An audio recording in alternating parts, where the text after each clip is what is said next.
Bonsoir à tous. Là, il commence à y avoir déjà pas mal de connexions. Donc, il est 19h30.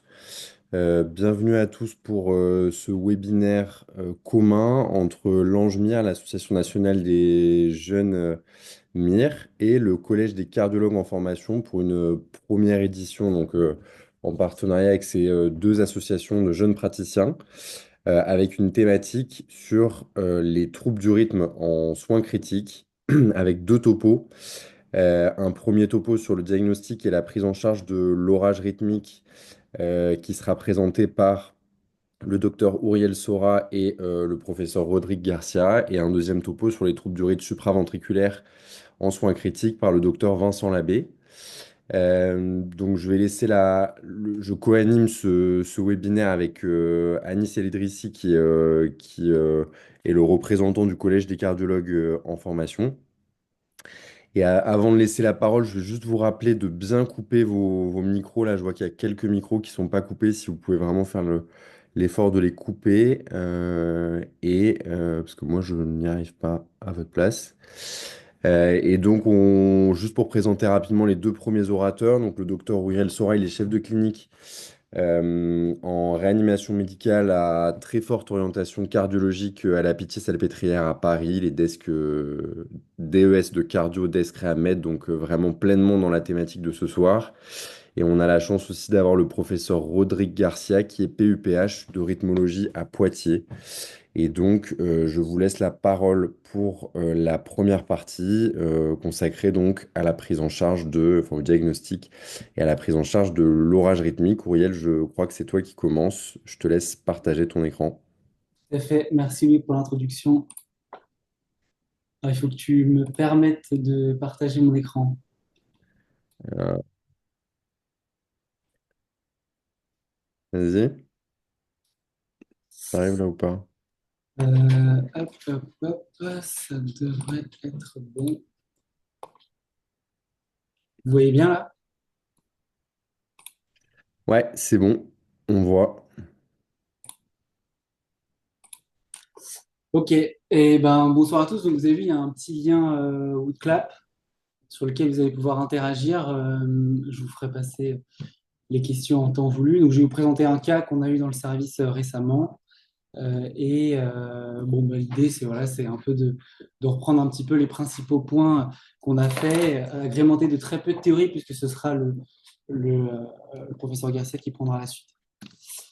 Donc, vous avez recevé ce patient de 54 ans via les urgences qui consulte pour altération d'état général, essoufflement, dyspnée, pas d'antécédent, pas de traitement. Il consomme du tabac. Il mentionne simplement une douleur thoracique qui est survenue 10 jours auparavant. À l'examen clinique, bah, vous voyez assez rapidement que le patient présente un état de choc, hein. Il est marbré, hypotendu, légèrement tachycarde, une hyperlactatémie, il est confus. Très hypocapnique, vous constatez qu'il est également en OAP sur la radio. Il a une défaillance probablement multiviscérale, parce que vous voyez, il a 140 de créate, une cytolyse, une altération, enfin une baisse des facteurs de la coagulation et une troponine élevée.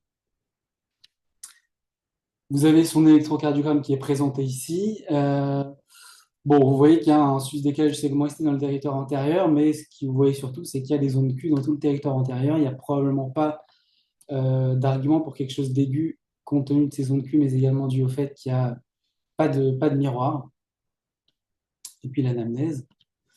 Et vous avez réalisé une échographie cardiaque, donc une première boucle qui est cette cas de cavité. Vous voyez, hypokinésie assez globale et beaucoup plus marquée sur le territoire septal, apical.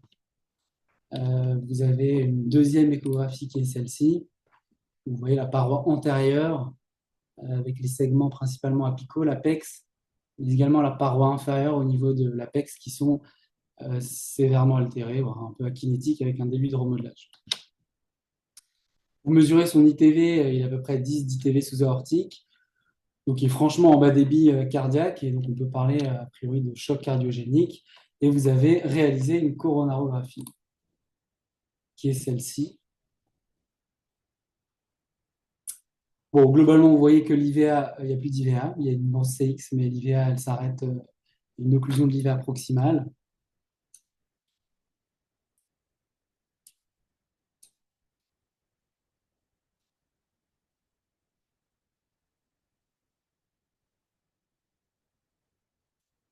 Bon, c'est à peu près l'incidence différente pour dire la même chose.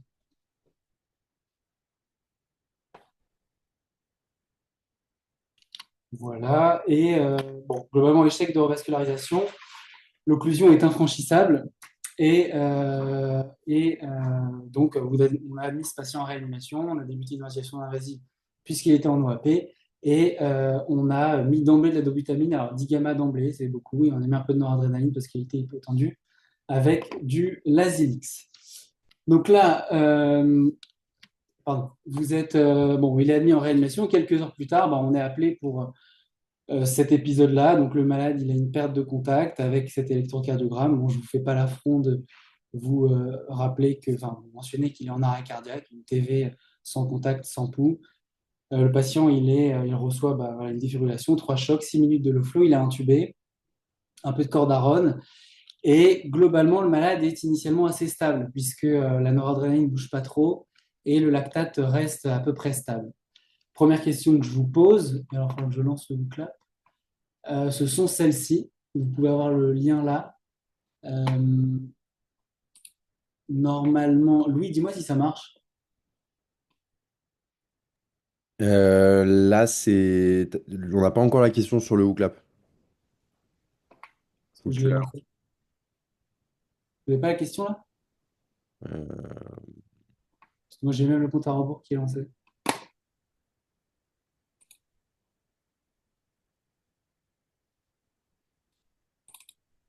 Moi, je l'ai pas.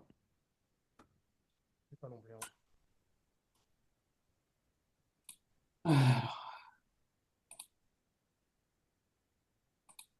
Ah non, mais. je vous la remets. Parce que moi, ça marche, c'est lancé. Je comprends pas ça. Ouais, mais en fait, je crois que c'est un autre code. Ah, ça commence à répondre là. Tu avais mis un autre code dans ta présentation, c'est pour ça. Donc, le code, c'est GJE OKI. Ah, pardon, c'est pas le. Il a changé le code en effet. Ouais, mais t'inquiète. Ah, c'est bizarre ça. Désolé, je vais vous la remettre. GJEOKI. Ouais.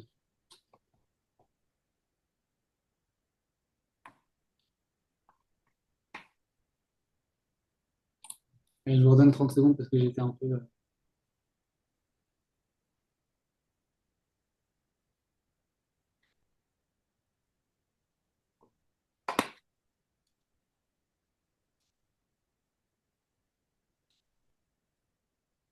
En gros, je vais vous dire un peu ce qu'on a fait nous, hein. L'idée, c'est vraiment de partager notre prise en charge. Donc, il y a 30 participants.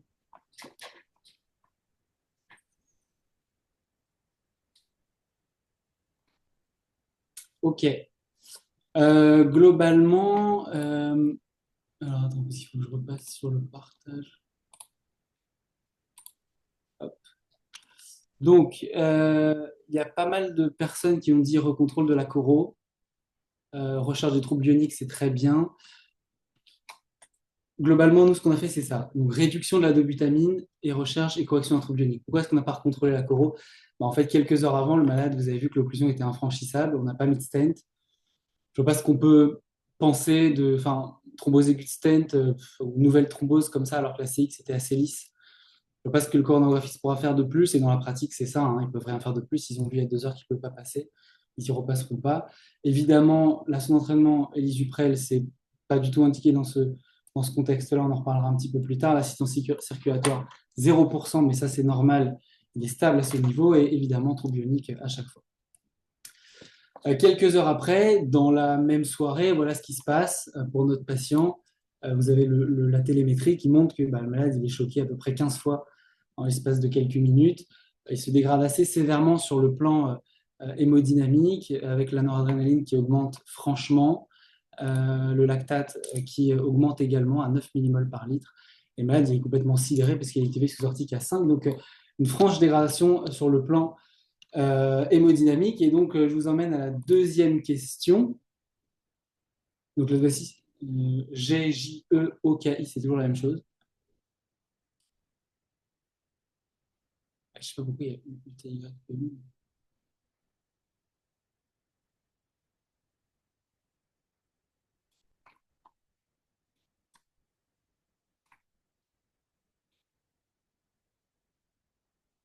Peut-être besoin d'un petit peu plus de temps, je pense.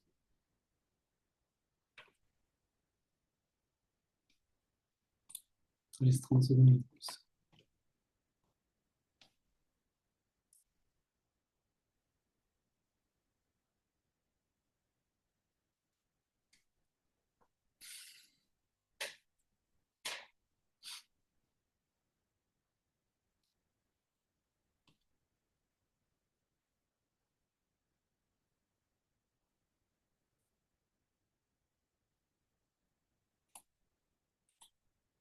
Ok, voilà ce qu'on a fait. Il y a globalement pas mal de bonnes réponses. C'est les quatre choses, quatre bonnes réponses sont celles-ci, hein. Donc, c'est un orage rythmique d'allure monomorphe. Alors, je suis d'accord que là, c'est une télémétrie, mais globalement, on a l'impression que les TV, les QRS ont la même morphologie. Je vous montrerai juste une slide derrière. Bon, mais je suis d'accord que c'est la télémétrie, c'est dur d'être précis.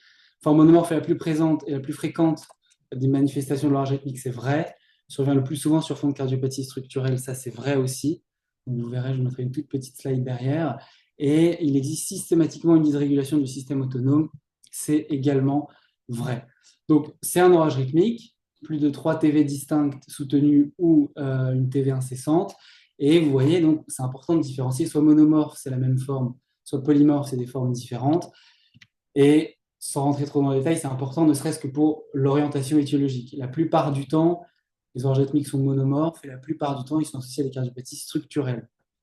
Donc, c'est soit la cardiopathie ischémique aiguë ou chronique, donc infarctus ou insuffisance cardiaque ancienne, soit la CMD, soit la TV polymorphe qui survient la plupart du temps sur ce qu'on appelle les canalopathies, donc quand le cœur, sur cœur sain, c'est-à-dire vous faites une écho, l'écho est normal, pour autant le malade a fait un orage rythmique avec une TV polymorphe, il faut savoir évoquer ces causes-là, les QT, long, court, le Brugada, la repopulation précoce, ou les TV catécholergiques. Sans trop rentrer dans le détail, ce qu'il faut bien retenir, c'est qu'il a été décrit de manière très simple un principe physiopathologique dans l'orage rythmique qui repose sur une triade, qui est qu'il y a toujours un substrat. Donc le substrat, c'est la cause électrophysiologique, donc le foyer, on va dire, qui est à l'origine de l'arythmie, qui s'associe systématiquement à un trigger, donc un facteur déclenchant, donc l'anémie, l'hyperthermie, l'inflammation, l'infarctus, et qui s'associe également de manière systématique à une dysrégulation du système autonome et donc une hyperactivité adrénergique qui auto-entretient le mécanisme-là de l'orage rythmique. Donc si on revient sur notre patient, donc vous vous souvenez, hein, orage rythmique, instabilité hémodynamique, je vous propose ici une nouvelle question, question numéro 3, qui est celle-ci. Je vous lance le clap. En gros, qu'est-ce que vous faites de plus concernant la prise en charge du patient? La première question, c'était l'événement, caractériser un peu l'orage rythmique. Maintenant, c'est plus de la prise en charge. Je vais vous laisser un petit peu plus de temps parce que je vois qu'il n'y a pas beaucoup de gens qui ont répondu. Hop, je vous le débloque. 30 secondes.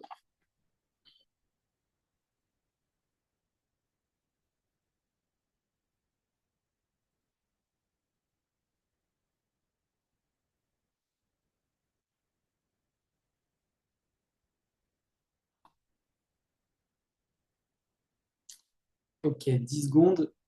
Quasiment tout le monde a répondu. C'est pas mal.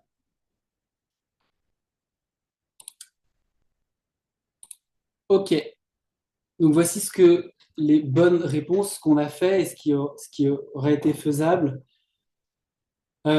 Évidemment, sédation profonde, je vous montrerai juste après. On contrôle l'hyperadrénergie. Discussion de la mise en place d'une assistance circulatoire avec MOVEA, il y a eu pas mal de réponses à ce niveau-là et c'est vrai, le malade, vous voyez qu'il est en état de choc. On peut parler de choc réfractaire, il s'aggrave malgré une prise en charge maximale.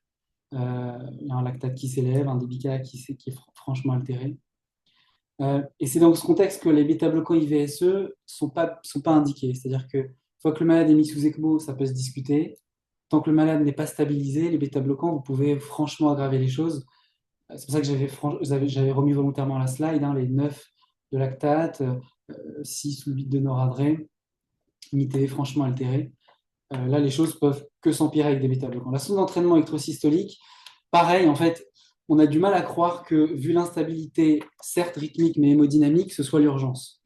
On a plutôt l'impression que ce qu'il faut, enfin, voilà, ce qu'on veut faire dans l'urgence, c'était plutôt l'ECMO-VA, enfin la stabilisation du malade, l'axilo, la sédation, et évidemment, changer les troubles ioniques, c'est comme toujours, et passer d'emblée un coup de fil au rythmologue, au même moment où on est en train de poser l'assistance circulatoire, il faut quand même qu'il entende parler de ce patient pour envisager une ablation de TV. Ok, donc en fait, finalement, on a contrôlé les 3 éléments de ce triangle, de cette triade, le suprarythmogène par les antiarythmiques et envisager l'ablation, correction, contrôle du système autonome par la sédation, bon, éventuellement blocage du système du ganglion stellaire, ça on peut en discuter, et contrôler le trigger, qui, bon, ici, était surtout, enfin, n'était pas franchement corrigeable puisque l'ischémie n'était pas réversible. Et donc, c'est en lien avec ce que les recommandations disent, hein, il faut sédater le malade, mettre des antiarythmiques et envisager l'ablation par cathéter. Vous voyez que le magnésium, le potassium, la sonde d'entraînement et l'isuprel, c'est plutôt dans les torsades de pointe, donc les TV polymorphes, ce qui est représenté ici par TDP, torsade de pointe. Rapidement, mais je vous laisserai le lire, je vous enverrai le diapo parce que c'est un peu long. Je vous ai synthétisé un peu avec les recommandations et un papier très bien fait dans le JACC en 2023. Les différentes étapes, c'est intéressant, les différentes étapes de prise en charge. Vous avez d'une part l'estimation du risque rythmique, d'autre part l'estimation du risque hémodynamique. Et avec ces 2 données, on va pouvoir avancer et proposer une prise en charge adaptée aux patients. Je vous enverrai tout ça, je vous laisserai lire tranquillement. Pareil, ça c'est pour les plus anxieux d'entre vous qui veulent avoir les dosages des différents médicaments dont on a parlé. Donc nous, notre patient, on lui a mis une ECMO pour le stabiliser, on a renforcé les sédations, on l'a ablaté quasiment le soir même, les rythmologues sont restés jusqu'à très tard dans la soirée pour faire une ablation endocardique d'une TV de foyer entéroseptal. Et il y avait un doute sur un foyer épicardique, mais ils n'ont pas pu aborder, parce que les TV épicardiques s'abordent par ponction du péricarde, mais le problème, les patients avaient des troubles d'hémostase, et donc c'était plutôt contre-indiqué. La dernière question que je vous soumets ici, c'est à la fin du cas clinique, le patient, je vous ouvre le bout de là, ouais. Donc il récidive dans les 48 heures une TV incessante, nombre choc. La question que je vous pose, c'est qu'est-ce que vous envisagez à ce niveau-là?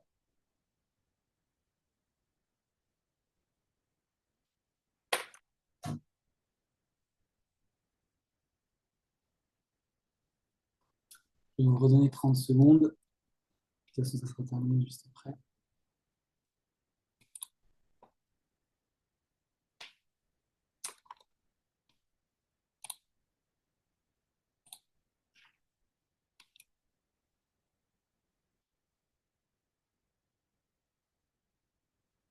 Il n'y avait plus que 15 participants.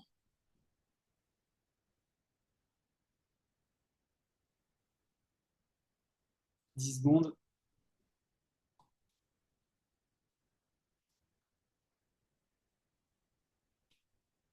Bon, voilà. Ici, globalement, tout est à peu près juste parce que les bêta-bloquants IVSE, le malade est sous ECMO, l'hémodynamique est à peu près stabilisée, on n'arrive pas à construire l'orage rythmique, c'est maintenant que ça se discute. Bon, après, il y a des spécificités de l'ECMO, l'ouverture de la valve, etc., mais dont on ne peut pas discuter ici. Discuter la transplantation cardiaque, ça, je pense que c'est vraiment le point qui est important à voir. Les malades qui ont d'une part une instabilité rythmique, mais d'autre part une vraie insuffisance cardiaque avancée, probablement terminale, et la potentiel de récupération chez un malade qui a occlus son IVA proximal, il est quand même très faible. Donc, il faut savoir l'envisager. Ganglion stellaire, pourquoi pas? C'est une anesthésie euh, au niveau carotidienne, ça marche quelques heures, c'est très temporaire, quelques heures, enfin, quelques heures, voire 1 ou 2 journées. Et retenter l'ablation, cette fois-ci par voie épicardique. De manière très synthétique, pensez à ces différents points. L'orage rythmique, c'est toujours une urgence rythmique et hémodynamique. C'est principalement des TV monomorphes sur des cardiopathies structurelles. Pensez à cette triade qui est intéressante pour le plan physiopathologique, mais pour le traitement. Prise en charge pluridisciplinaire en centre expert, oui, parce que vous avez vu, on parle d'ablation, on parle d'ECMO, on parle de transplantation. Contrôler les éléments de la traite de comme je vous l'ai dit, et puis penser au projet à long terme du patient, notamment la transplantation cardiaque. Voilà, merci à tous. Si vous avez des questions, n'hésitez pas. Merci Auriel. On va peut-être rapidement laisser la parole au professeur Garcia et ensuite on fera les questions de manière un peu plus globale pour la partie orage rythmique, si ça te va. Voilà.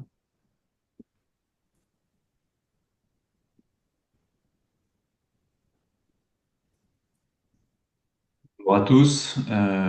Merci beaucoup pour l'invitation. Je suis Rodrigue Garcia, rythmologue au CHU de Poitiers. Est-ce que vous voyez bien mon écran?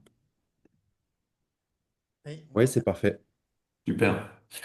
Avant de rentrer dans le vif du sujet, puisqu'on a sûrement certains réa ou cardio qui sont plus jeunes, on va faire de petits brefs rappels, comme ça on aura tous le même niveau d'information. Typiquement dans les arythmies ventriculaires, on distingue trois grandes classes, les tachycardies ventriculaires, les torsades de pointe et les fibrillations ventriculaires. Donc la tachycardie ventriculaire, c'est une tachycardie à QRS large qui est organisée, qui est monomorphe. Si on a un doute avec une tachycardie supraventriculaire avec bloc de branche, je vous rappelle qu'on a des signes pathognomoniques comme les complexes de fusion, les complexes de capture, et on a aussi la dissociation atrioventriculaire.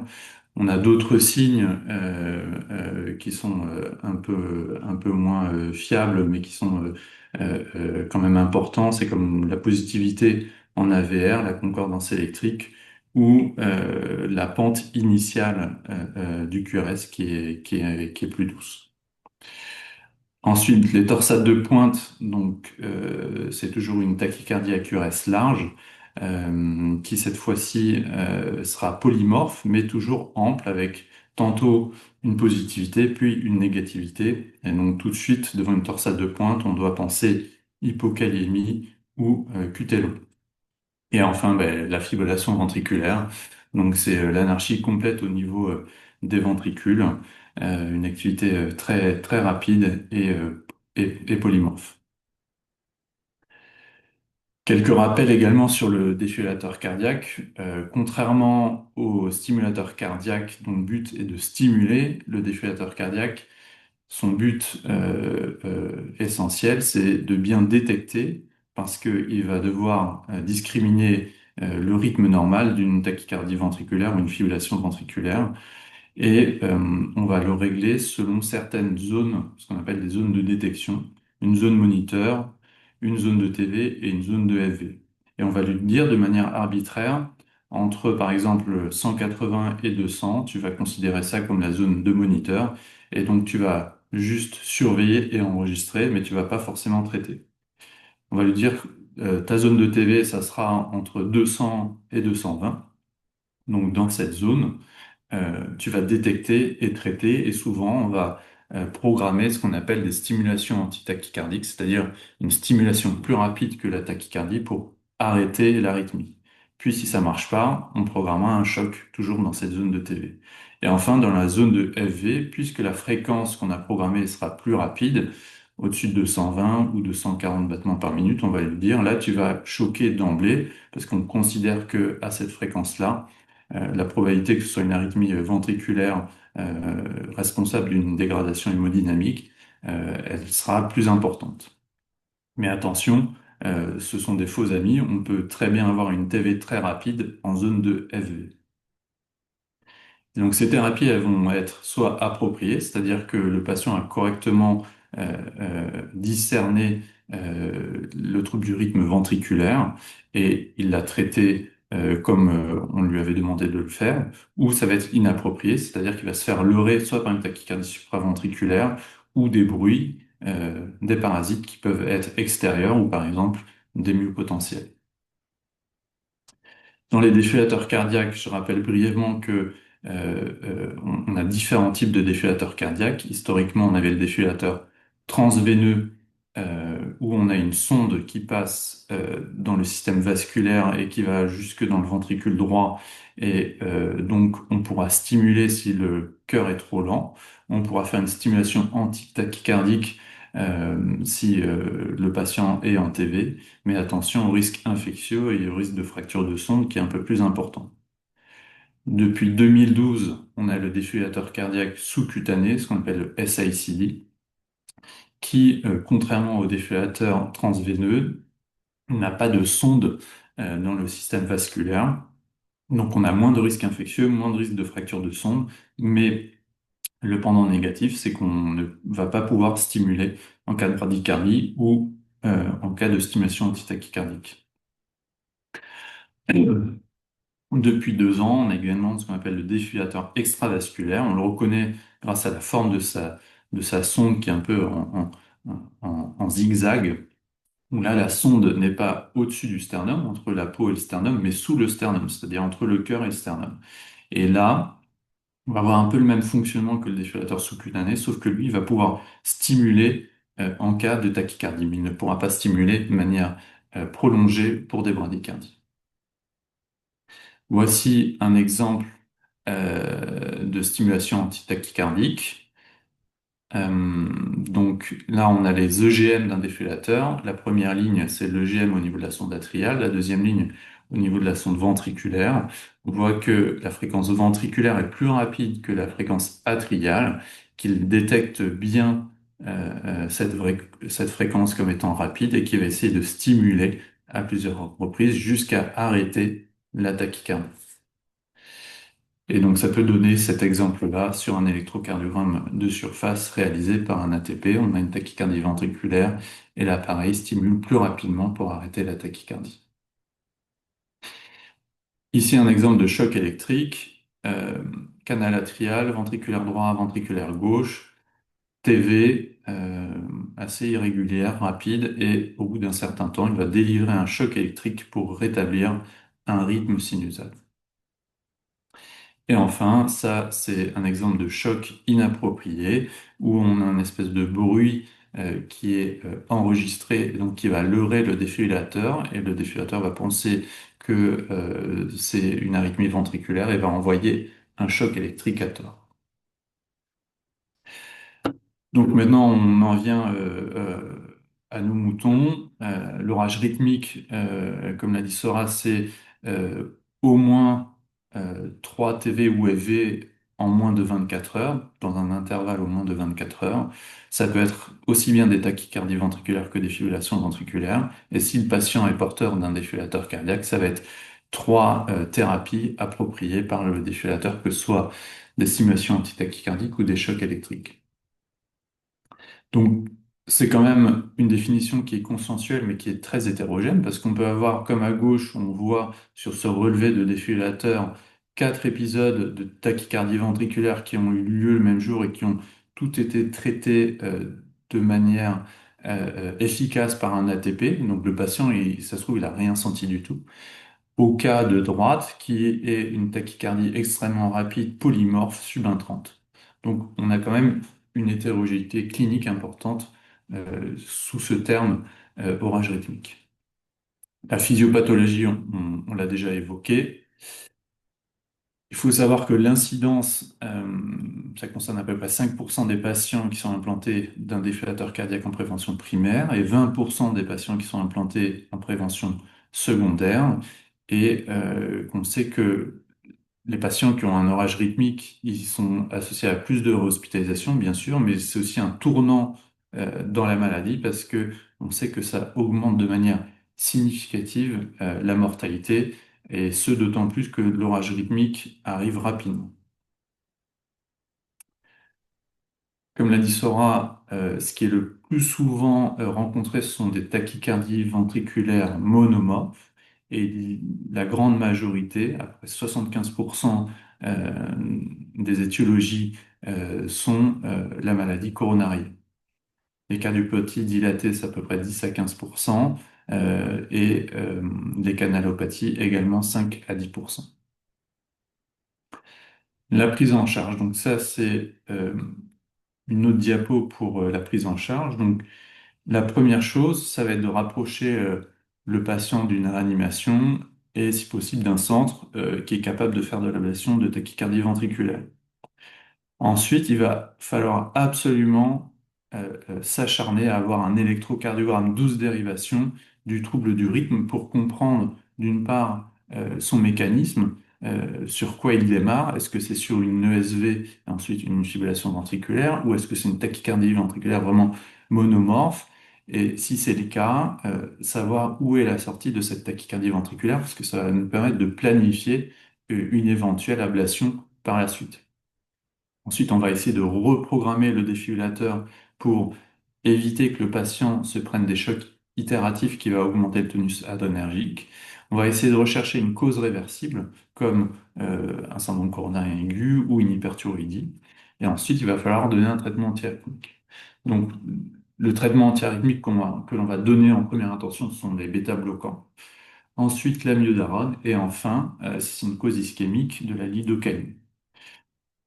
Deuxième étage, si ça marche toujours pas, il va falloir penser d'une part à la sédation, parce que ça peut être quelque chose qui est très efficace en cassant le tonus adrénergique, le bloc du ganglion stellaire et un support hémodynamique. Et enfin, toujours en cas d'échec, sympathectomie, même si ça se pratique vraiment dans des cas très très rares et surtout en urgence, l'assistance circulatoire et la transplantation. Mais à chaque étape, il va falloir penser, est-ce que on ne doit pas aller à l'ablation? Donc, initialement, dans la prise en charge, comme je vous l'ai dit, il faut que tous les interlocuteurs se parlent. Ensuite, faire un électrocardiogramme pour avoir une documentation en 12 dérivations des troubles du rythme pour comprendre le mécanisme initiateur et surtout la sortie si c'est une tachycardie ventriculaire monomorphe. Ensuite, il va falloir, comme je l'ai dit, rechercher les facteurs déclenchants, reprogrammer le défibrillateur, on va y revenir, et essayer de baisser le tonus sympathique. Donc, parfois, une petite dose de midazolam nouvelle peut être assez efficace et bienvenue. Pour reprogrammer le défibrillateur, on va soit allonger le temps des détections, soit mettre des zones de thérapie plus hautes, essayer de favoriser les ATP plutôt que les chocs d'emblée si ce sont des tachycardies ventriculaires monomorphes. Et parfois, on peut aussi essayer de forcer la stimulation, c'est-à-dire de stimuler une fréquence de base plus importante pour coiffer les ESV initiatrices. Ensuite, pour le bêta-bloquant,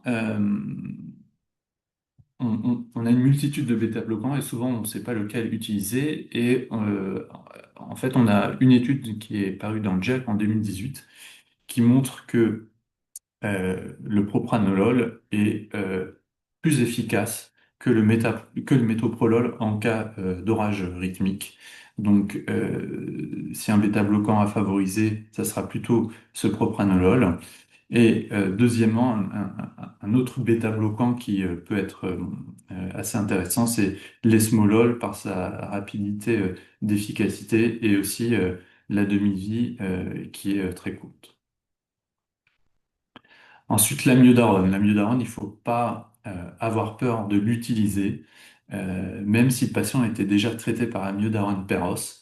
Euh, et surtout, s'il y a un antécédent d'hyperthyroïdie, j'ai envie de vous dire qu'on s'en fiche, on est dans un orage rythmique et que la thyroïde, voilà, on verra après. Et surtout, l'amiodarone IV va pas s'accumuler comme l'amiodarone Peros.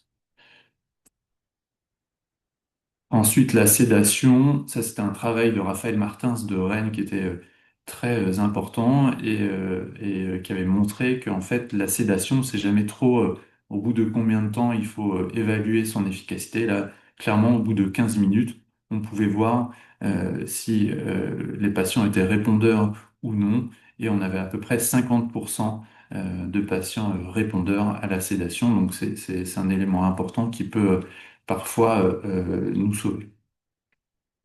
Le bloc du ganglion stellaire, on en a parlé rapidement également, donc il peut se faire à la ropivacaïne ou à la bupivacaïne. On a deux méthodes, une méthode anatomique et une méthode éco-guidée. Et pour l'instant, on n'a pas d'essai contrôlé randomisé qui a montré son efficacité, mais on a une étude observationnelle italienne sur 131 patients et qui montrait que 92% des patients avaient au moins 50% de diminution des chocs ou des ATP suite au bloc du ganglion stellaire. Ensuite, la stimulation de l'overdrive, c'est en fait une technique à laquelle il faut penser parce qu'elle peut nous sauver de situations très inconfortables, notamment lorsqu'on a des arythmies assez polymorphes. Et donc le but, comme je le disais, c'est de forcer la stimulation pour être à 20 battements par minute au-delà de la fréquence cardiaque de base et faire disparaître l'ESV initiatrice. Et donc, on avait eu un travail fait par les Bordelais qui avait montré son efficacité, notamment dans les orages rythmiques post-infarctus.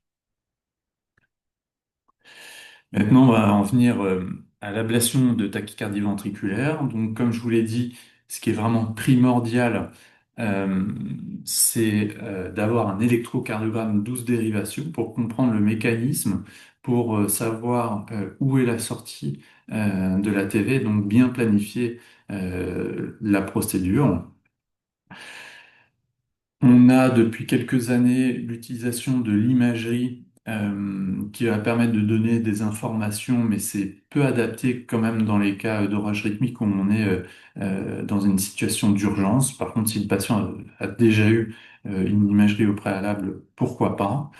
Et donc, pour faire cette ablation de TV, on va surtout utiliser un système de cartographie et donc, on va avoir différentes informations. On va avoir des informations de cartes de voltage, donc ce qui va nous donner une idée du substrat, c'est-à-dire est-ce qu'il y a des zones qui sont fibrotiques ou non. Et aussi des cartes temporelles, c'est-à-dire on va voir l'activation du signal, par où se déplace le signal électrique dans les ventricules. Et une fois qu'on aura identifié la zone à aller ablater, on va pouvoir aller l'ablater en utilisant soit de la radiofréquence, et depuis peu, on a quelques solutions qui utilisent l'électroporation. Comme je vous le disais, l'imagerie en coupe est de plus en plus utilisée pour planifier nos procédures. Le scanner cardiaque permet de définir l'épaisseur du myocarde, et donc plus on aura une zone amincie, plus on se dit que c'est une zone euh, qui est infarcie et donc qui serait intéressante. Et l'IRM, elle, donnera clairement, grâce à des logiciels d'IA, les zones de fibrose. Et donc, on va pouvoir euh, définir en amont de la procédure, grâce à ces techniques d'imagerie, où sont très probablement ce qu'on appelle les corridors, c'est-à-dire le passage de la tachycardie ventriculaire, et donc la zone la plus susceptible à provoquer cette arythmie. Ici, j'ai un petit exemple en live où, alors attendez, parce que ça va un peu vite. Voilà. Alors là, c'est une carte qui a été faite en rythme sinusal. On voit le ventricule gauche. Là, on a plutôt la partie septale. De l'autre côté, on a la partie latérale. Quand on est en rouge comme ça, c'est une carte de voltage qui montre une large zone de cicatrice au niveau antéroseptal, alors que sur le côté latéral, on est plutôt bien volté, et on a à noter des petits points noirs. Ça va être des zones d'intérêt parce on va avoir des potentiels tardifs.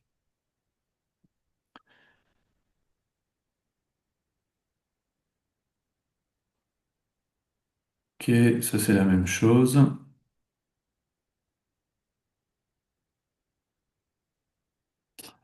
Alors, comme je vous disais, donc là on a notre électrocardiogramme de surface sur 5 dérivations en haut.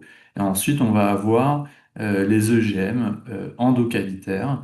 Et donc on voit que en face de notre de notre QRS, on a un signal et que par la suite, on a un signal plus tardif et un peu plus sharp et fragmenté sur le canal rouge ou le canal jaune. C'est ce qu'on appelle des lavas ou des potentiels tardifs. Et on sait que c'est des zones de ralentissement et que à ces endroits, ça va être assez intéressant d'aller probablement ablater.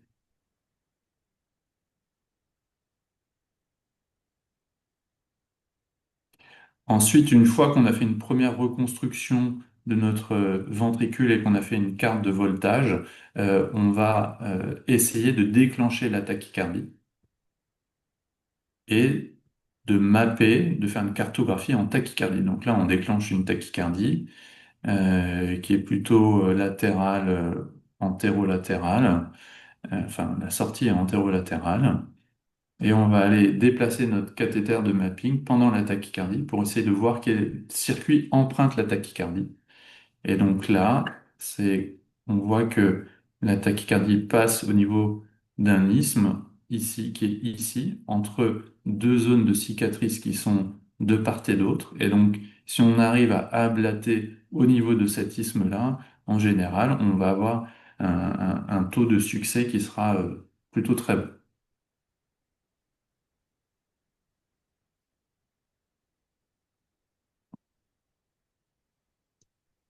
Ensuite, on peut voir en tachycardie aussi ce qu'on appelle des potentiels mid-diastoliques, qu'on voit ici, là, en jaune et en bleu foncé. Ce sont des potentiels qui... attendez, et là, on voit, donc en tachycardie, on va commencer l'ablation. Et un très bon critère de succès, c'est l'arrêt de la tachycardie au cours de l'ablation. Là, on voit que la tachycardie s'arrête pendant l'ablation. Et donc, l'objectif, ça va être de consolider cette zone entre ces deux zones de cicatrice. Et ensuite, on essaiera euh, de réinduire la tachycardie pour vérifier qu'elle n'est plus inductible. L'ablation de TV durant les orages rythmiques fait l'objet de plusieurs publications. Donc, on a cette étude multicentrique qui montrait qu'on arrivait à réduire de manière considérable les arythmies après les ablations.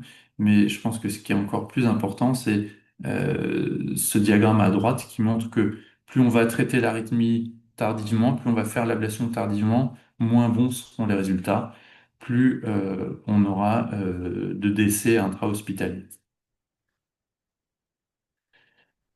Enfin, juste une slide sur les cas particuliers, parce que là, en fait, la présentation, elle s'est quand même focalisée sur les orages rythmiques, sur des cardiopathies ischémiques ou sur des cardiopathies dilatées, mais il y a quelques particularités, notamment si c'est un orage rythmique sur un QT long, où on utilisera de l'isuprel si c'est un QT long acquis ou de la mexilétine sur les formes congénitales.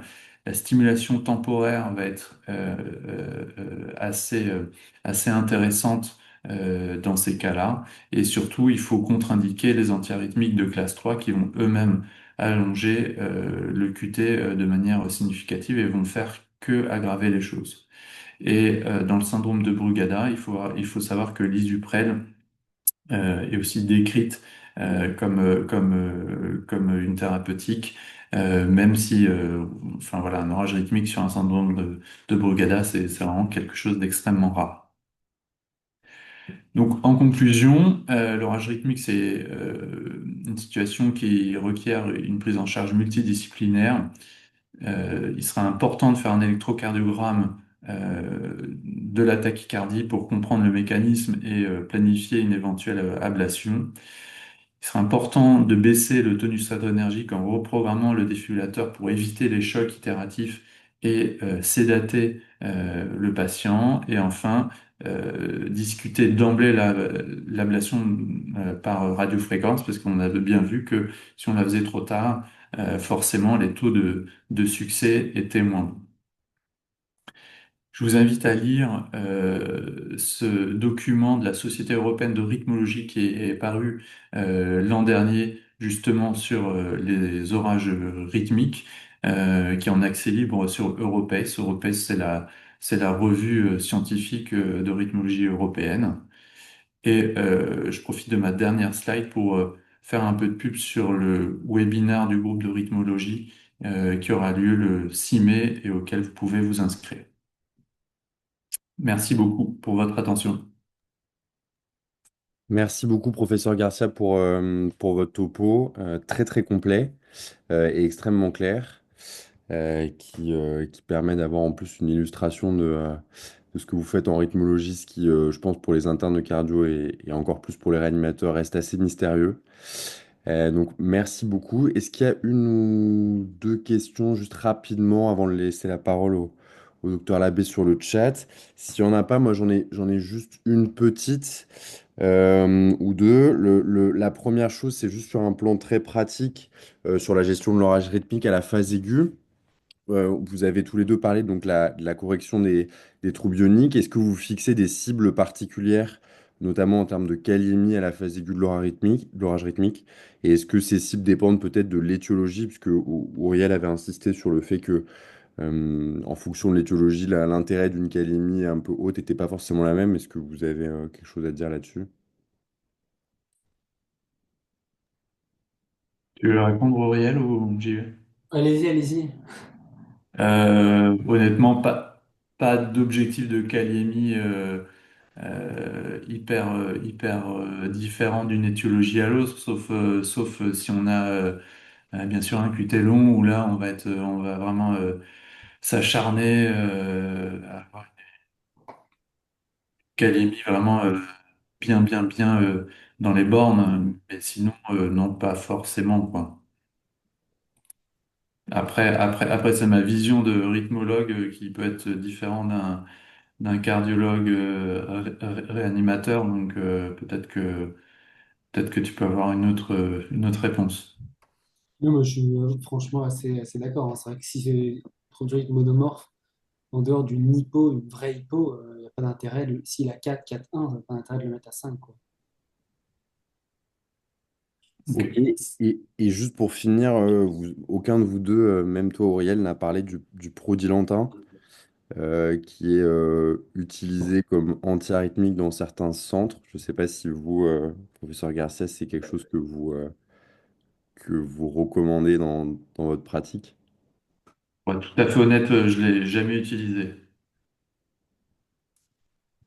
Nous, juste si je peux me permettre, on a eu quelques fois à l'utiliser, ce qui était globalement, bon, bien sûr, évidemment, c'est en concert avec les rythmologues ici. Ce qui était globalement dit, c'était que ça ou la xylocaïne, c'était probablement l'un ou l'autre. Que ce qui se fait plus dans la pratique, enfin, je tiens les propos des rythmologues, hein, c'est quand même la xylo et que le prodilintin, c'est assez rare que quand la xylo n'a pas marché, le prodilintin fonctionne. Globalement, et de ce que j'avais pu regarder moi, il y a une étude qui est voilà, une robustesse assez limitée. Et, voilà. Donc, comme le niveau de preuve est assez faible. C'est vrai qu'on est assez déçu de manière globale du niveau de preuve scientifique de tous ces antiarythmiques hein, qui sont assez anciens. Et aujourd'hui, pour sortir sur le marché, ils ne pourraient pas sortir avec ces niveaux de preuve actuels, quoi, hein. C'est assez choquant, je trouve. J'ai une autre interrogation. Je pense que du coup là vous avez décrit les orages rythmiques, la prise en charge qui devient de plus en plus spécialisée avec un support par ECMO et le développement de l'ablation. Mais il y a pas mal, je pense, d'orages rythmiques qui sont gérés dans des réanimations ou des soins intensifs un peu périphériques. Est-ce que vous êtes tout le temps, enfin tous ces centres périphériques sont tout le temps en discussion avec vous? Et très rapidement, à partir de combien de temps d'orage rythmique, enfin, vous conseillez de se rapprocher d'un centre expert Moi, pour ma part, c'est immédiatement, hein. Enfin, parce qu'on ne sait pas du tout comment ça peut évoluer. Il faut avoir la possibilité de faire une ablation rapidement, de passer en ECLS rapidement s'il le faut. Enfin, on a même fait des ablations d'orage rythmique sous ECLS pour pouvoir mapper la tachycardie. Enfin, voilà, ça devient d'une complexité très importante assez rapidement. Donc, moi, je préconise le rapprochement vers un centre qui dispose d'une réa cardioto et de la possibilité d'ablation très rapidement, quoi. Mm. C'est d'accord. Très bien. Bah, merci à vous deux pour vos belles présentations. On va enchaîner avec le professeur Labbé, qui est professeur au CHU de Bruxelles et qui va nous parler des troubles du rythme, mais cette fois-ci supraventriculaires. Merci. Bonjour, bonjour à tous. Merci beaucoup à vous pour l'invitation. Je vais partager mon écran. Hop, attendez, est-ce que... euh, alors, là, non. Ouais, parfait, on voit très bien. Ah, Ouais, mais en fait, je pense que ce qu'il faut que c'est... euh, hop, partager. Est-ce que là, vous voyez? oui, c'est bon. Ouais, On c'est voit. bon? Ok. Donc, je vais vous parler donc, sur à peu près, j'ai une demi-heure, hein, c'est ça? Ou 25 minutes? Je sais plus. Oui, oui, à Enfin, peu près. sur la fibrillation atriale, donc je vais me concentrer sur surtout la fibrillation atriale de novo en réanimation. Donc je suis Vincent Labbé et intensiviste, initialement cardiologue et intensiviste de formation MIR à Paris. Euh, ah, euh, voilà. Vous pouvez, je vous poserai quelques questions pour voir un petit peu quelles sont vos pratiques sur à la fois les antiarythmiques et puis l'anticoagulation à dose thérapeutique. Donc vous pouvez scanner ce QR code. Je vous laisse un petit peu de temps. Je sais, vous êtes à peu près combien? Là, on a à peu près 130 connectés. D'accord. Ah, c'est pas mal quand même. Là, on est Ça, ça, 125. ça fait un grand amphi. Ouais. Ok.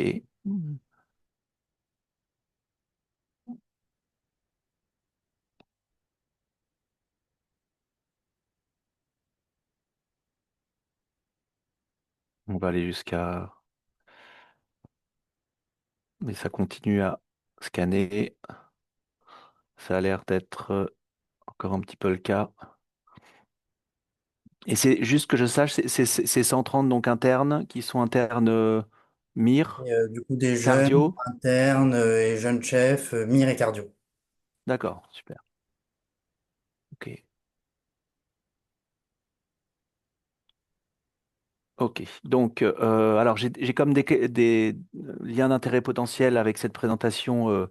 Donc un consultant avec AOP Health à Momed, donc qui commercialise de l'andiolol, donc il peut y avoir là où il pourrait trouver un lien d'intérêt et des subventions de recherche avec Léo Pharma qui commercialise la tinzaparine. Donc l'AFA en réanimation, c'est extrêmement fréquent, ça survient chez globalement 10 à 20% des patients. Et c'est également très sévère puisqu'il y a maintenant un certain nombre de preuves dans la littérature qui s'accumulent pour arriver à la conclusion que la survenue d'une FA de nouveau en réanimation multiplie le décès par deux avec un facteur de risque indépendant. Alors avant de discuter de thérapie particulière, antiarythmique, anticoagulant, je pense que c'est très important quand il y a une FA qui survient en réanimation d'avoir des idées très très claires. Et les idées claires, c'est tout d'abord trois dogmes en tête. C'est qu'à partir du moment où on est certain que la FA de nouveau est responsable d'une chute du débit cardiaque et donc d'un état de choc cardiogénique, eh bien là, c'est une classe 1B comme les troubles du rythme ventriculaire, c'est une indication pour une cardioversion électrique en urgence. Évidemment, en réanimation, ce qui est extrêmement difficile, c'est souvent excusez-moi parce que je suis d'une astreinte téléphonique, juste un instant. Désolé. Oui, c'est urgent, je peux pas du tout, je suis en visio. Mais dis-moi, c'est urgent, urgent? Ok, ciao, ciao, ciao, ciao. Excusez-moi.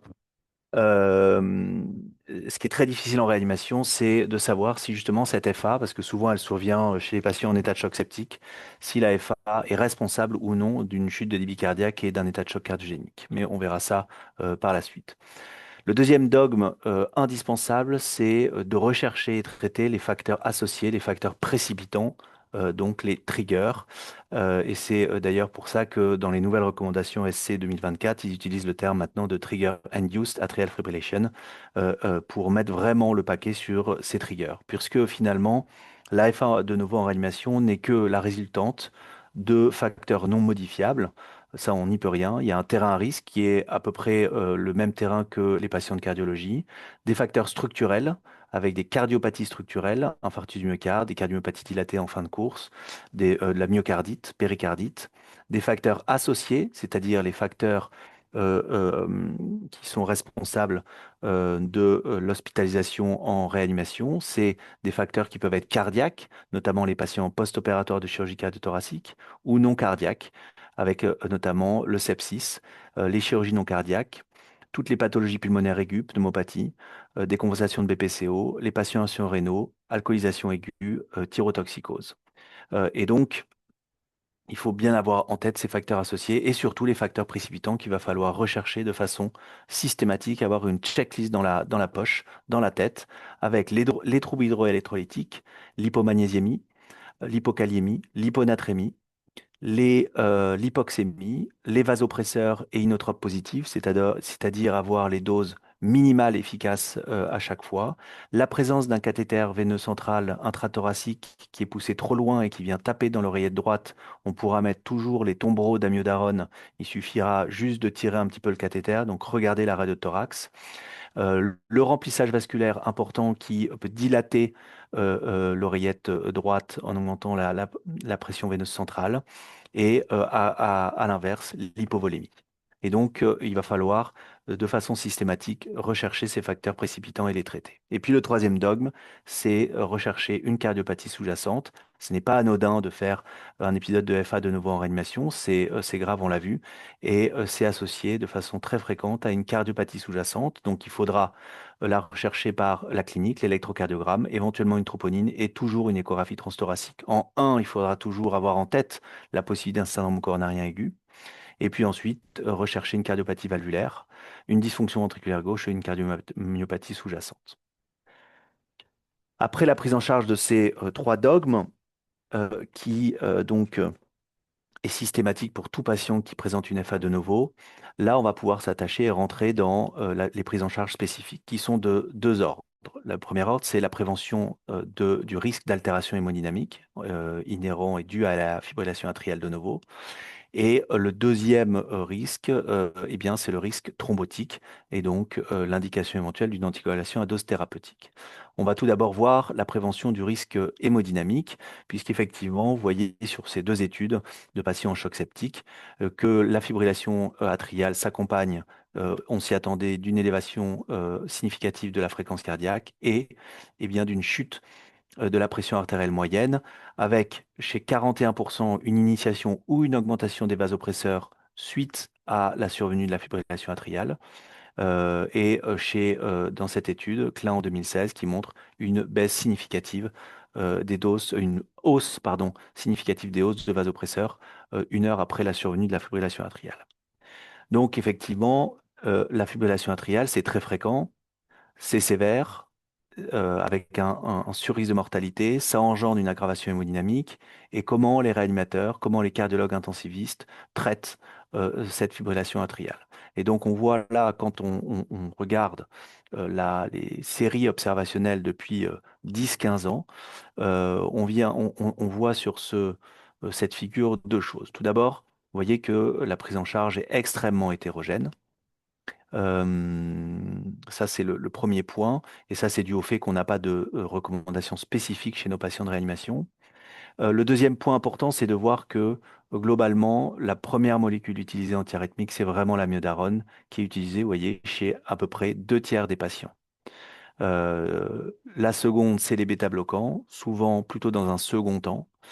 La troisième molécule, c'est les antagonistes calciques, suivi de près par la digoxine. Et puis le choc électrique externe, vous voyez, est réalisé que chez environ un patient sur 10.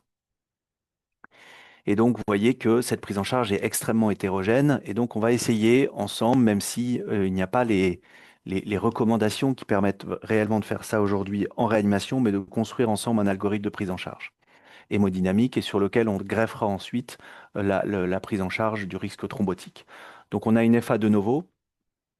J'espère que vous avoir convaincu donc qu'il faut absolument régler les facteurs de risque, les triggers. Souvent, il est possible chez les patients dont on pense qu'il y a une précharge dépendance d'effectuer un remplissage vasculaire par cristalloïde en première intention, éventuellement avec du magnésium, qui peut avoir un effet anti-arythmique, pardon, quel que soit le taux de magnésiémie.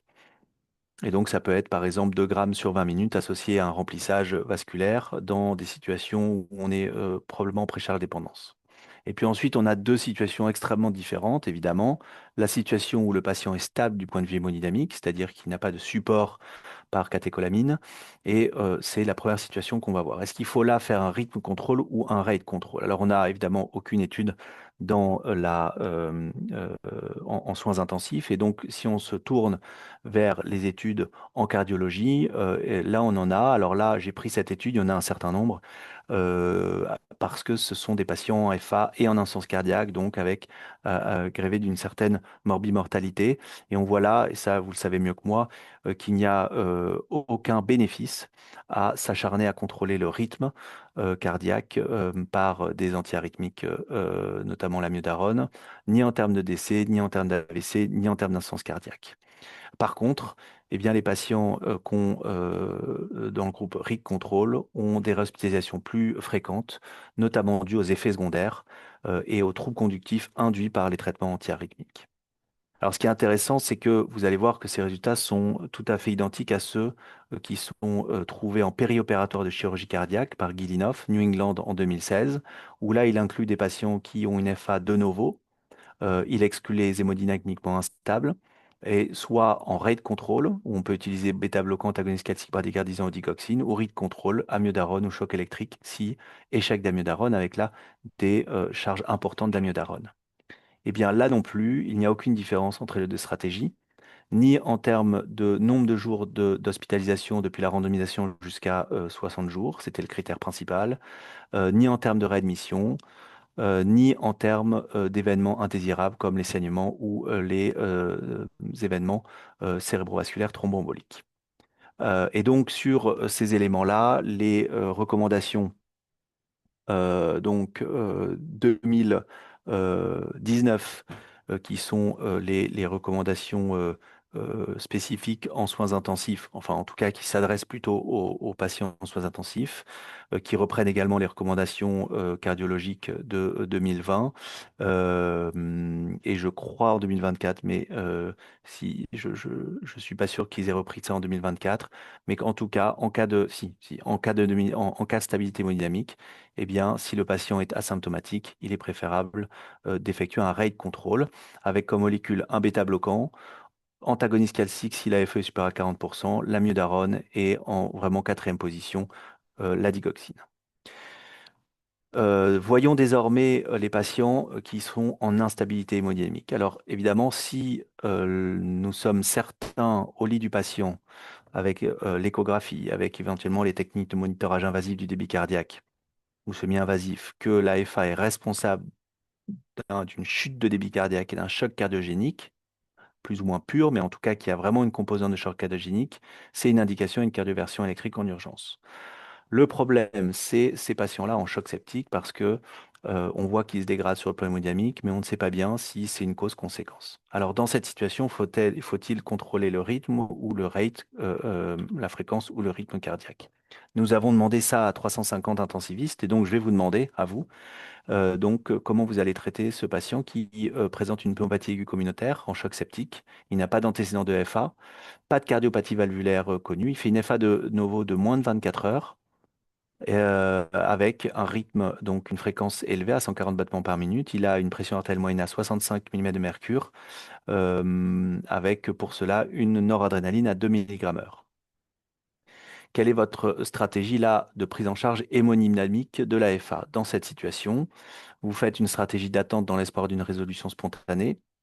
Vous ne traitez uniquement que les triggers, c'est-à-dire la dyscalémie, éventuellement le magnésium, remplissage. Vous effectuez d'emblée un contrôle donc de la fréquence cardiaque en plus des triggers. Vous cherchez une cardioversion médicamenteuse en plus des triggers, ou alors vous effectuez une cardioversion électrique en plus des triggers. C'est à vous pour le vote. Je vous laisse à peu près 30 secondes.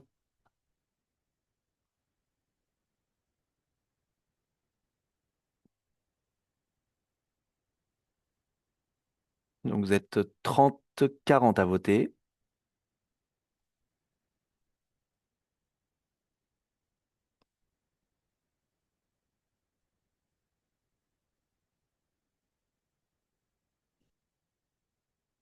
On va aller jusqu'à 50.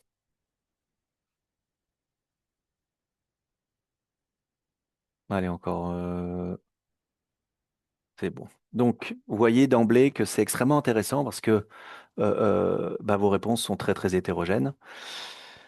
Vous êtes donc le tiers à contrôler uniquement les triggers, aucune intervention dans un premier temps, et puis ensuite, donc vous effectuez essentiellement une cardioversion médicamenteuse.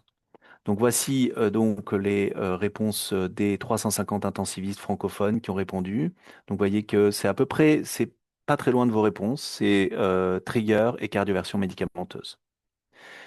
Alors, si on veut effectuer une cardioversion médicamenteuse, ou une cardioversion en tout cas, vous avez là répondu pour un tiers que vous effectuez une cardioversion médicamenteuse, je crois 10 ou 15% une cardioversion électrique. Alors, dans cette situation, si on regarde les recommandations, excusez-moi, là, c'est repris sur les recommandations 2020 et 2024, ça n'a pas changé. Eh bien, on a l'amiodarone, propafénone flécaïne ou le choc électrique externe. Alors, le choc électrique externe, je le redis, mais je pense que peut-être vous l'avez dit avant, c'est indispensable qu'il soit synchronisé. Euh, on ne peut pas utiliser, je dis ça parce que je l'ai vu, mais de défibrillateurs semi-automatiques pour contrôler donc cardioverser une FA. Avec des patchs en antéro-postérieur, biphasiques chez un patient sédaté, si possible sans digitalique et eucalyémique. L'amiodarone, on va le voir, ça nécessite là, si on veut se donner toutes les chances de réussir une cardioversion médicamenteuse, des doses importantes qui seront intraveineuses avec un bolus suivi d'une intraveineuse à la seringue électrique. Et vous voyez que les deux autres molécules, propafénone, flécaïne, sont difficiles en réanimation parce que elles sont contre-indiquées en présence d'une cardiopathie sous-jacente. Et on sait que, notamment chez les patients en choc septique, il y a une baisse de la contractilité quasi constante. Lorsque l'on étudie la contractilité par des paramètres échographiques modernes, le strain, vous voyez qu'il y a plus de 2 tiers de patients qui ont une baisse de la contractilité. Alors c'est donc complexe. Le choc électrique externe, est-ce que ça fonctionne quand on tente un choc électrique externe chez ces patients? Vous voyez que là, on a 4 études. Alors, c'est quand même pas mal de post-opérateurs de chirurgie cardiaque ici. Et ici, c'est de la réanimation médico-chirurgicale tout venant. Mais les 4 donnent à peu près les mêmes résultats. C'est-à-dire que finalement, c'est extrêmement peu efficace le choc électrique externe. H24, il n'y en a que 1 sur 5 qui est vivant au rythme sinusal. C'est-à-dire que soit c'est des patients qui vont décéder parce qu'ils sont sévères, soit ils vont récidiver. Et puis la tolérance du choc électrique externe. Alors on a peu d'études, hein, pas d'études même en réanimation.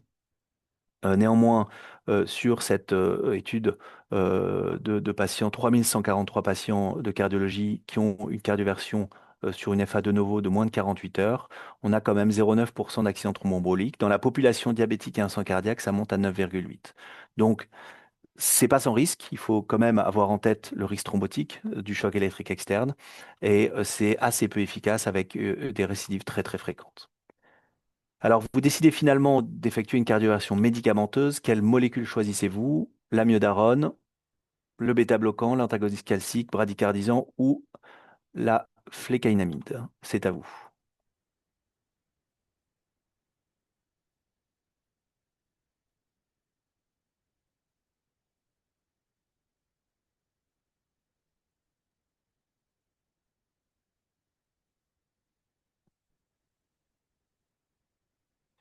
Alors effectivement, vous êtes quasiment tous à répondre l'amiodarone, exactement comme les intensivistes, les 350 intensivistes qui ont répondu.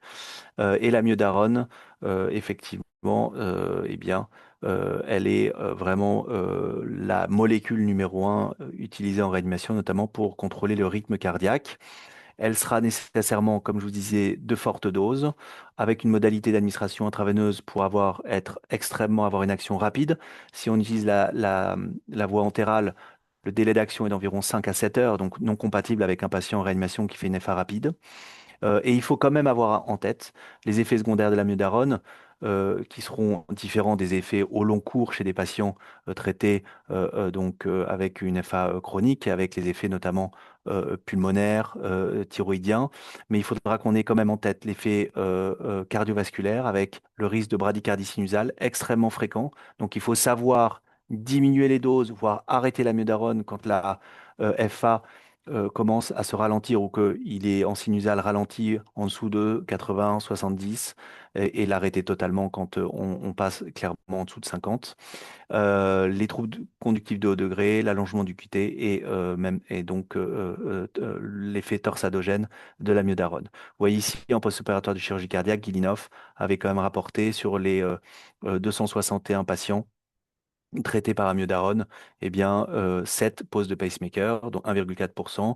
Et puis, dans les petites séries, là, on a très peu d'événements, certes, mais vous voyez, très peu aussi d'études observationnelles sur les effets secondaires de l'amiodarone. Mais donc, en pratique, je pense que vous l'avez tous expérimenté au lit des patients. L'amiodarone, elle est globalement bien tolérée, avec quand même le risque important de bradycardie sinusale.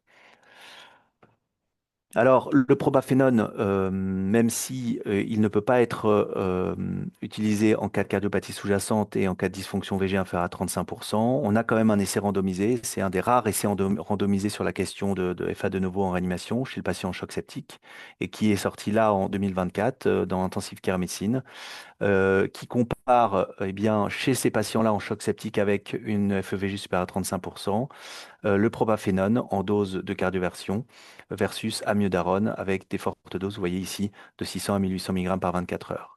Et alors là, c'est 0,4. Je suis désolé, j'ai fait une erreur de frappe, mais il n'y a aucune différence entre les deux stratégies en termes d'obtention du rythme sinusal à 24 heures. Par contre, on a un temps, un délai pour la cardioversion bien plus court, 2 fois plus court dans le groupe propafénone que dans le groupe amiodarone, avec une diminution du risque de récidive et aucun effet sur la durée du choc ou la mortalité. Par contre, dans la sous-population des patients qui avaient une cardiopathie structurelle avec une oreillette gauche dilatée, l'amiodarone, là, ferait mieux en termes de temps d'obtention de la cardioversion. Donc, quand même, le propafénone, qu'on utilise aujourd'hui quand même assez peu dans cette indication, chez les patients en réanimation, notamment en choc septique, pourrait avoir un intérêt futur pour réduire de façon plus rapide les patients. Alors, si on veut faire un rate control maintenant, vous décidez finalement d'utiliser un ralentissement de la fréquence cardiaque chez ce patient qui présente une pneumopathie en choc septique. Quelle molécule choisissez-vous? L'amiodarone, la bêta-bloquant, antagoniste classique bradycardisant ou digitalique? C'est à vous.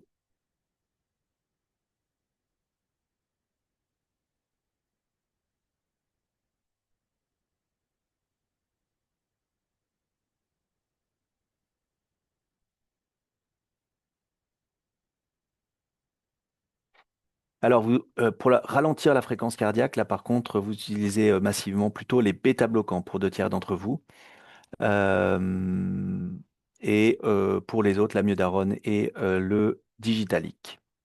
Donc effectivement, alors ça, là, vous êtes, on va dire, peut-être plus, enfin, en tout cas différent, peut-être plus moderne que les intensivistes qui ont répondu à notre enquête, qui répondaient plutôt 2 tiers d'amiodarone. Vous avez répondu 2 tiers de bêta-bloquant. Mais effectivement, alors quand on regarde les molécules présentes dans la littérature, il y a les digitaliques, mais très peu efficaces avec le risque de surdosage et d'accumulation en cas d'insuffisance rénale. Et nos patients sont volontiers en rénaux en réanimation. Les bêta-bloquants et antagonistes calciques sont tout de même difficiles d'utilisation chez des patients, en tout cas ceux qui sont en état de choc septique, souvent vasoplégiques avec une cardiopathie sous-jacente. Et la myodarone pourrait être effectivement là très intéressante puisqu'il y a des études pharmacologiques qui montrent que même à faible dose, avec un bolus de 2 ampoules puis un comprimé dans la sonde nasogastrique, permet d'obtenir un ralentissement significatif aux alentours de 115 battements par minute. Alors, on a effectivement les bêta-bloquants de courte durée d'action qui sont arrivés en France depuis environ 5 à 10 ans maintenant, avec l'esmolol d'abord et puis le landiolol qui sont, et notamment le landiolol, qui a une action très intéressante parce que beaucoup moins hypotenseur que l'esmolol, avec une demi-vie encore plus courte et plus facile d'utilisation.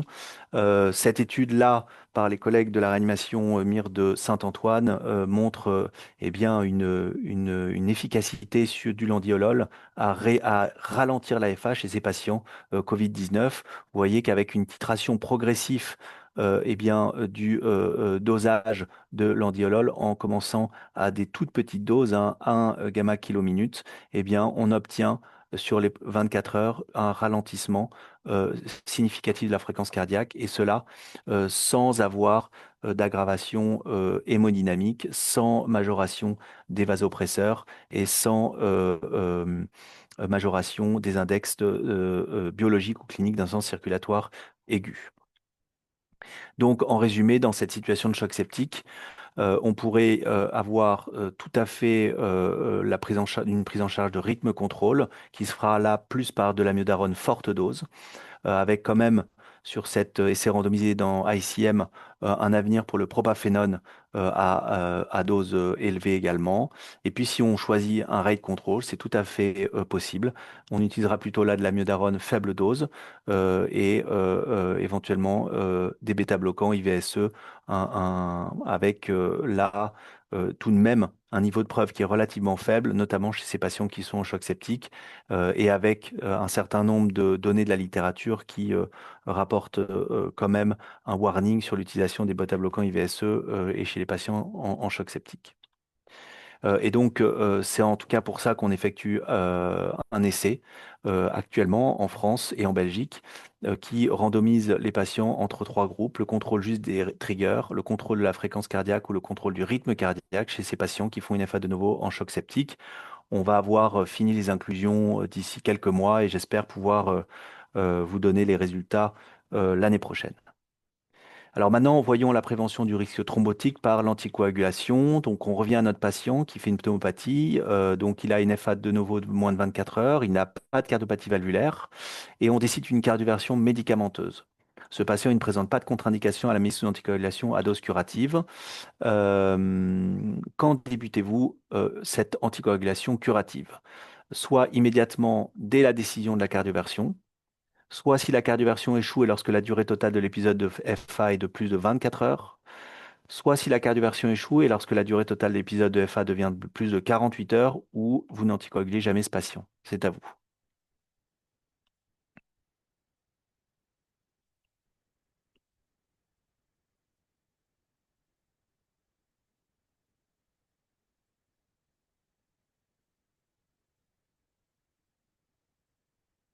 Alors, on est à 30.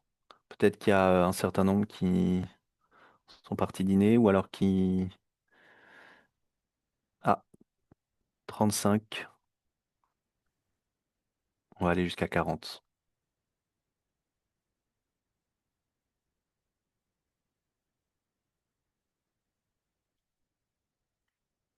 Ok, donc vous voyez encore une fois que c'est compliqué comme question et que votre prise en charge est extrêmement hétérogène. Globalement, c'est entre immédiatement et entre soit immédiatement, soit si la FA dure depuis plus de 48 heures. Et effectivement, voilà la réponse des 350 réanimateurs. Vous voyez qu'elle est très hétérogène, hein. Globalement, c'est la moitié attend 48 heures, la moitié anticoagule immédiatement ou à 24 heures. Et donc, ce qui explique que quand on regarde les erreurs observationnelles, eh ben, on a à peu près un patient sur 3 qui se retrouve in fine anticoagulé. Donc, il y a vraiment une équipoise clinique sur ces patients. Quand est-ce qu'il faut commencer l'anticoagulation à dose thérapeutique. Et donc, il va falloir évidemment peser le risque thrombotique, peser le risque hémorragique. Alors, quel est le risque thrombotique des patients qui font une FA de nouveau en réanimation? On a cette étude prospective, 450 malades. Vous voyez que donc qui font une FA de novo en réanimation, pour 2 tiers étaient patients infectés. Eh bien, le risque d'AVC intra-hospitalier, c'est 4,6%. Et puis, nous, on a mené une étude multicentrique, 10 centres en France, où on a fait des ETO à tous les patients qui présentaient un état de sepsis ou choc septique et une FA de novo. On faisait une ETO dans les 48 premières heures et à J28, on a évalué l'incidence d'événements cardiovasculaires qui étaient composites d'événements thromboemboliques, d'événements hémorragiques et de décès de toute cause, en essayant eh bien, de pouvoir prédire les événements cardiovasculaires par les anomalies ETO. Et donc, dans cette étude, on a rapporté 7% d'événements thromboemboliques. Alors, si l'on regarde en cardiologie, le risque thrombotique, quand on cardioverse un patient qui présente une FA de novo, je vous ai présenté cette étude brièvement tout à l'heure, 2480 patients, c'est en gros 0,7%. Si on regarde maintenant en fonction du CHADS-2, on pourrait faire aussi ça avec le CHADS-VASc, et nos patients qui sont, vous voyez, dans l'étude de Yoshida, le CHADS-2 est plutôt avec une médiane de 1, eh bien, vous voyez que le taux d'AVC annuel, c'est 2,8%. Et donc, si on revient à un taux d'AVC mensuel, on est à 0,2%. Donc, finalement, en cardiologie, qu'on cardioverse les patients ou qu'on les suive au long cours, on est à moins de 1%. On est entre 0,2, 0,5, 0,7%. Alors qu'en réanimation, on est plutôt à 4, 5, 6, 7%. Et donc, probablement que le risque thrombotique n'a rien à voir avec celui des patients cardiologiques et peut-être multiplié par 10. Alors, si je dis ça, on a envie d'anticoaguler tout le monde immédiatement, mais le problème, c'est quel est le risque d'événements hémorragiques. Et là aussi, vous voyez dans notre étude, des 94 patients septiques, eh bien, le risque est majeur, le risque hémorragique est majeur. 19% font un événement hémorragique majeur, dont 11% menaçaient la vie, avec 2 épisodes d'hémorragie fatale. Cette étude rétrospective menée par Walke, extrêmement importante, même si elle est rétrospective, par le nombre de patients. Vous voyez, 113 000 patients avec une FA et sepsis. Il prend uniquement les patients qui reçoivent une médication parentérale. Il exclut les patients qui ont une indication d'une anticoagulation à dose thérapeutique par ailleurs. Et au final, donc, il a 24 971 patients qui ont reçu qui n'ont pas reçu d'anticoagulation et 13 611 patients qui reçoivent une anticoagulation soit intraveineuse, soit sous-cutanée. Et après appariement sur score de propension, il montre eh bien, que l'anticoagulation ne protège pas du risque thrombotique, mais eh bien, est responsable d'un surrisque significatif de saignement, un warning important pour l'utilisation de l'anticoagulation à dose thérapeutique en réanimation. Donc, vous voyez, finalement, on se retrouve dans une situation où on a un surrisque thrombotique majeur et un surrisque hémorragique majeur. Alors, comment on peut s'en sortir? Aujourd'hui, c'est difficile de s'en sortir, c'est toujours des paris, mais on n'a pas d'autre choix qu'établir un profil de risque individuel. Alors, clinique et échographique. Il reste cette barrière des 48 heures tout de même. Quand on regarde Yoshida, c'est 450 patients au Japon, c'est 4,6% d'AVC intra-hospitalier. Vous voyez, c'est 3,8 pour des FA de moins de 48 heures et 7,6 pour les FA depuis plus de 48 heures. Donc, on peut quand même retenir que une FA qui dure depuis plus de 48 heures, il y a quand même un risque majoré. Cette étude, donc, qui inclut 112 patients en réanimation, surtout du périopératoire de chirurgie cardiaque, rapporte 12 accidents thromboemboliques et donc des facteurs associés à la survenue d'accidents thromboemboliques. En univarié, l'antécédent d'AVC, la sténose valvulaire mitrale, l'antécédent de FA, ce n'était pas que des FA de nouveau, le CHADS-2 et le CHADS-VASc. Mais en multivarié, seul l'antécédent d'AVC avec un risque multiplié par 9 était significatif. Donc, il faut aussi avoir en tête qu'un patient qui a un antécédent d'AVC qui fait une FA de novo, il a clairement un surrisque thrombotique important. Alors, est-ce qu'on peut s'aider du Chas de Vasque ou du Chas de Va maintenant? Eh bien, quand on regarde dans notre série des 94 patients, nos 7 accidents thromboemboliques, vous voyez que le score est scrupuleusement identique entre ceux qui ont thrombosé, ceux qui ont fait un événement thrombotique et ceux qui n'ont pas fait un événement thrombotique. Alors, on ne peut pas dire du coup ne pas utiliser le Chas de Va, je pense qu'il faut l'utiliser parce que c'est un outil important, mais avoir en tête que, eh bien, c'est très peu discriminant chez nos patients de réanimation. Et puis, quand on a regardé, est-ce que nos anomalies à l'échographie transœsophagienne permettaient éventuellement de prédire les événements cardiovasculaires? Eh bien, quelles anomalies on a trouvées? Déjà, dans les premières 48 heures, on n'a trouvé aucun thrombus. Donc, effectivement, on peut quand même être rassuré sur le fait que dans les 24-48 premières heures, la probabilité qu'on ait une formation de thrombus qui embolise, elle est extrêmement faible.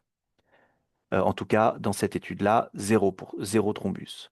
On trouve une dysfonction VG à 29%, un athéroma aortique à 24%, une dysfonction de l'auricule, qui était soit un contrat spontané, soit une dysfonction avec une baisse des vélocités à moins de 25, euh, soit un sludge ou un thrombus. Donc pas de thrombus, et c'était 19% de contrat spontané et ou dysfonction de l'auricule.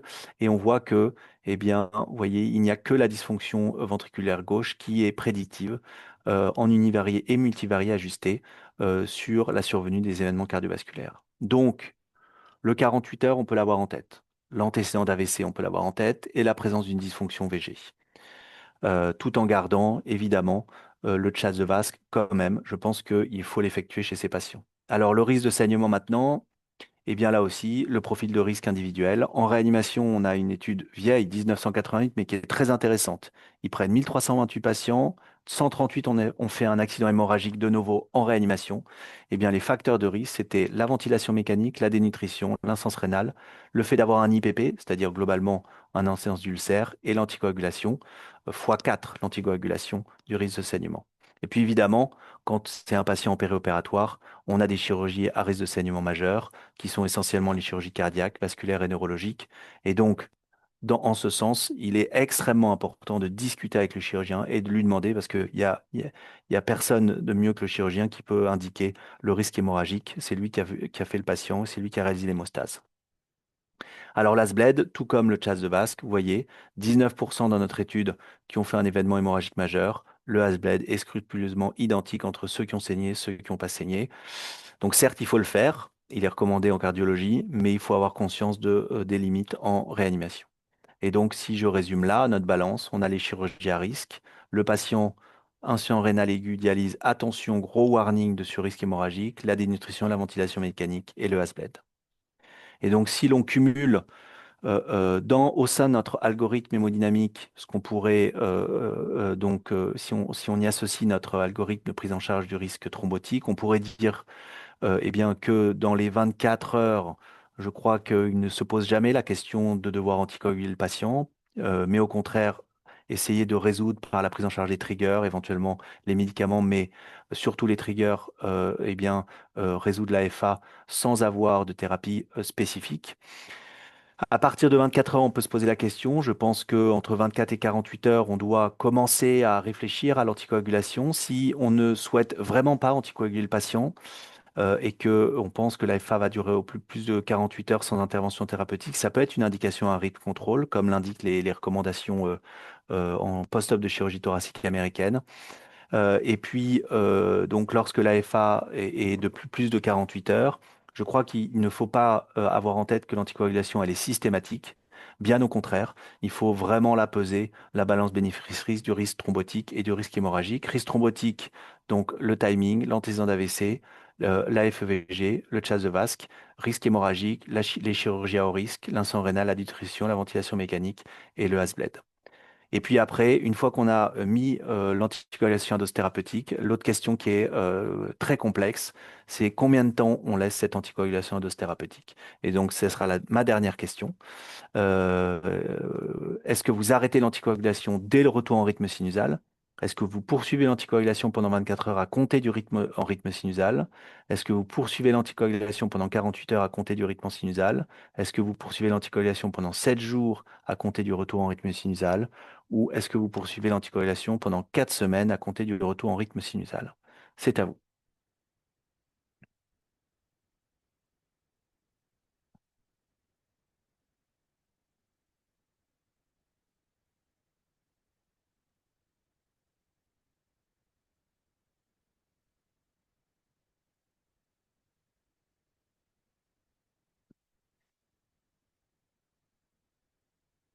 Alors, la grande majorité, je sens qu'il y a beaucoup de cardiologues dans l'Assemblée, mais la grande majorité d'entre vous poursuit, à partir du moment où vous avez commencé, poursuit 4 semaines. Et donc ça, effectivement, c'est tout à fait en cohérence avec les recos cardiologiques. Néanmoins, il n'y a aucune étude spécifique en réanimation sur le bénéfice de laisser ces 4 semaines. Ces 4 semaines sont essentiellement dues au risque de thrombotique péricardioversion, qui est directement lié au risque de sidération de l'auricule post-cardioversion. Et on a publié dans le groupe de travail récemment une étude transœsophagienne qui montre que chez les patients cardioversés, eh bien, il n'y en a que 2% qui présentent une dysfonction de l'auricule.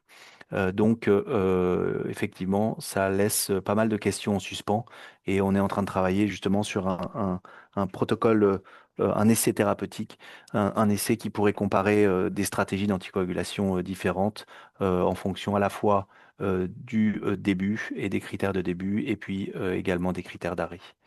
Je termine sur cette diapositive pour vous convier tous au symposium EasyCare qu'on effectue à Bruxelles. C'est la première, le premier symposium pour International Symposium on Intensive Cardiovascular Care. C'est sur 2 jours et demi, du septembre 7 au 9. Les inscriptions sont en ligne et pour les jeunes médecins, on a mis des tarifs qui sont très, je pense, très attractifs et on pourra là parler de toutes les problématiques cardiologiques appliquées aux soins intensifs. Et donc, vous êtes les bienvenus. Il y aura des workshops, il y aura de la simulation et des sessions plénières et des séances en, de, d'orateurs prestigieux. Et donc, vous pouvez aller voir sur le site EasyCare, sur Google, et tout y est expliqué. Encore un grand merci pour votre invitation et votre attention. Et puis, je suis disponible pour les questions, pour les plus valeureux d'entre vous qui sont restés à cette heure tardive. Merci beaucoup. Merci pour cette présentation. On a une question sur le chat. Quand arrêter l'amiodarone IVSE après la cardioversion? Euh, alors, je vais juste...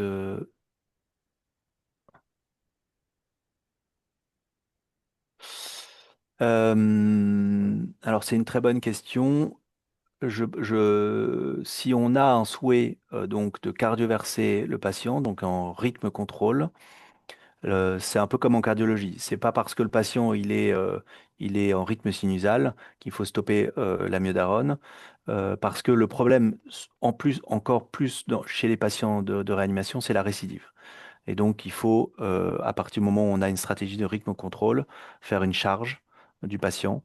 Donc, dans le protocole, en tout cas, de l'étude CAF qu'on a actuellement, chez les patients en choc septique, dans le rythme contrôle, on charge avec donc 5 mg kilo sur 1 heure, initialement sans dépasser donc 4 ampoules sur 1 heure, suivi d'une seringue électrique pour 1200 mg par 24 heures sur les premières 24 heures en comptant le bolus.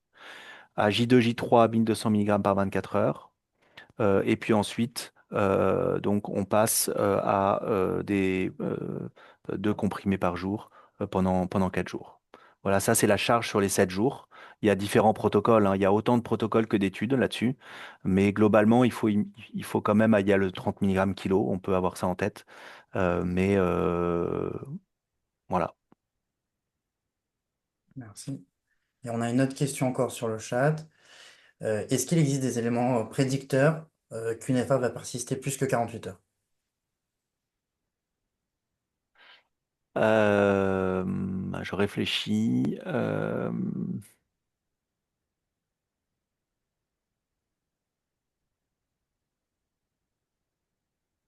J'ai pas d'études en tête. Je pense en pratique que la présence d'une cardiopathie sous-jacente indique que probablement euh, l'épisode, on va dire, de réanimation est un trigger d'une FA sous-jacente. Et que dans cette situation, on s'attend probablement plus à voir la FA persister. Simplement, en gros, un patient qui a une FA asymptomatique, paroxystique ou même permanente, à un moment donné, il passe en réanimation. Ben, voilà, on fait ce diagnostic. Donc, la cardiopathie structurale sous-jacente, évidemment la valvulopathie mitrale, l'oreillette gauche dilatée.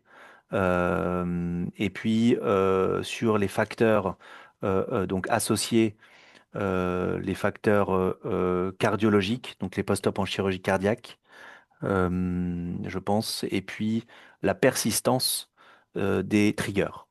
C'est-à-dire quand le patient il s'améliore pas, quand on a toujours besoin d'inotropes positifs, de vasopresseurs qui sont hypoxiques, qu'on a du mal à contrôler les trous hydroélectrolytiques, clairement ces patients on a du mal à les réduire et donc le contrôle du sepsis semble souvent très important pour contrôler l'AFA.